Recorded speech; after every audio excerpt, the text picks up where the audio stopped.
दोस्तों आज की इस वीडियो में हम उस मिसाइल की बात करेंगे जिसे हासिल करने वाला हमारा भारत सबसे पहला देश था।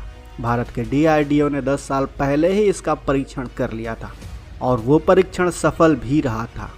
लेकिन फिर बाद में भारत ने इस मिसाइल प्रोग्राम को सस्ते बस्ते में डाल दिया और जब हिंद महासागर में चीन ने घुसपैठ करना शुरू किया तो अब भारत फिर से इस मिसाइल को बनाने के पीछे पड़ चुका है और इसे अब पाने का कारण यह है कि यही वो मिसाइल है जो हमारे दुश्मन और उनकी नौसेना को सबक सिखा सकती है।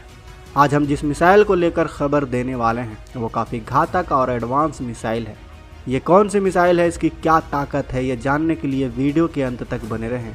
दरअसल दोस्तों भारत में इस मिसाइल को बनाने की शुरुआत मार्च 2013 में ही कर दी गई थी। उस समय भारत ने एक नए तरह के मिसाइल का परीक्षण किया था जो submarine launched BrahMos cruise missile यानी कि ब्रह्मोस का सबमरीन वेरिएंट थी, जिसे समंदर के अंदर से लॉन्च किया जाता है। आपको बता दें कि यह परीक्षण पूरी तरह से सफल भी रही थी। साथ ही आपको ये भी जानकर हैरानी होगी कि ऐसा करने वाला हमारा भारत दुनिया का पहला देश था। यानी उस वक्त दुनिया में किसी भी देश के पास ऐसी क्रूज मिसाइल नहीं थी जिसे सबमरीन से लॉन्च किया जा सकता था। इस मिसाइल के परीक्षण की डिटेल की बात करें तो इस मिसाइल का टेस्ट समुद्र के अंदर 15 मीटर की गहराई से किया गया था। साथ ही इस मिसाइल ने तकरीबन 270 किलोमीटर की रेंज भी हासिल की थी। इसके अलावा इस मिसाइल को जितने पैरामीटर्स दिए गए थे वो सभी पैरामीटर्स को इसने काफ़ी आसानी से हासिल कर लिया था। इसी वजह से इस परीक्षण को सफल माना गया था। वहीं बात करें इसके लॉन्च सिस्टम की तो जहां पर नॉर्मल मिसाइल होती है वो पनडुब्बी के ऊपर यानी सवोल्लों पर लगी होती है और ये जो सबमरीन वर्जन ब्रह्मोस थी वो इन सवोल्लों से लॉन्च नहीं होती थी क्योंकि ये सवोल्लोज ट्यूब ब्रह्मोस के हिसाब से छोटी होती थी। इसलिए जो टॉर्पीडोज लॉन्च सिस्टम होता है यानी जिस जगह से सबमरीन टॉर्पीडो को लॉन्च करती है वहाँ से इस मिसाइल को लॉन्च किया गया था।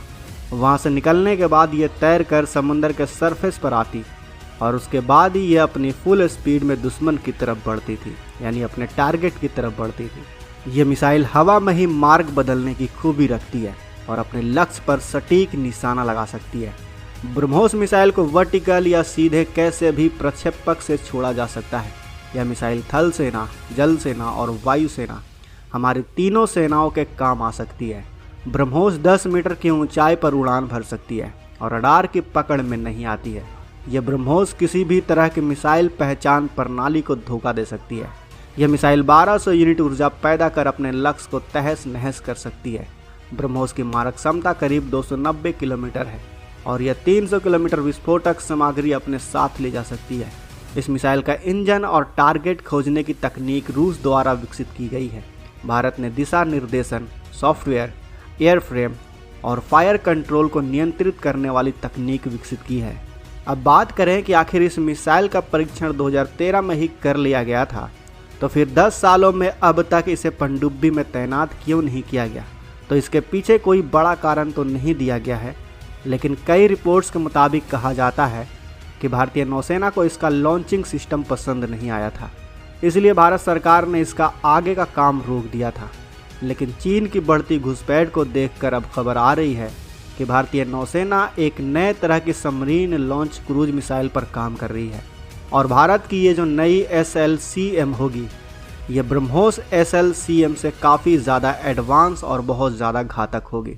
सबसे पहले आपको उसकी रेंज में अंतर देखने को मिलेगा। जो हमारी ब्रह्मोस SLCM थी उसकी रेंज 270 किलोमीटर थी, जबकि बनाई जा रही नई SLCM की रेंज 1000 किलोमीटर होगी। दूसरा सबसे बड़ा बदलाव इसकी लॉन्चिंग सिस्टम में होगा, यानी इस मिसाइल को टॉर्पीडोज ट्यूब से नहीं बल्कि वर्टिकल मिसाइल लॉन्च सिस्टम से ही लॉन्च किया जाएगा। आपको जानकर हैरानी होगी कि यह नई मिसाइल भारतीय नौसेना के लिए इतनी ज़रूरी है कि जो हमारा भारत P75I प्रोजेक्ट के तहत पनडुब्बियों को बना रहा है उसमें इस मिसाइल के लिए नए मॉडिफिकेशन करने की बात चल रही है। यहाँ तक कि जो P76 प्रोजेक्ट है जिसके तहत काफ़ी ज़्यादा ताकतवर पनडुब्बियाँ बनाई जानी हैं उसमें भी इस मिसाइल को तैनात किया जाएगा। इसी बात से आप समझ सकते हैं कि यह मिसाइल भारतीय नौसेना के लिए कितनी अहमियत रखती है। तो दोस्तों आपका इस मिसाइल के बारे में क्या कहना है, हमें अपने बहुमूल्य विचार कमेंट बॉक्स में अवश्य बताएं। साथ ही वीडियो अच्छी लगी हो तो वीडियो को लाइक करें, अपने दोस्तों के साथ शेयर करें और अगर आपने अभी तक इस चैनल को सब्सक्राइब नहीं किया है तो इस चैनल को भी सब्सक्राइब कर लें। साथ ही बगल में जो बेल आइकन का बटन है उस पर ऑल पर भी क्लिक कर लें ताकि हमारी आने वाली वीडियो को आप मिस ना कर सकें। मिलते हैं अगले वीडियो में।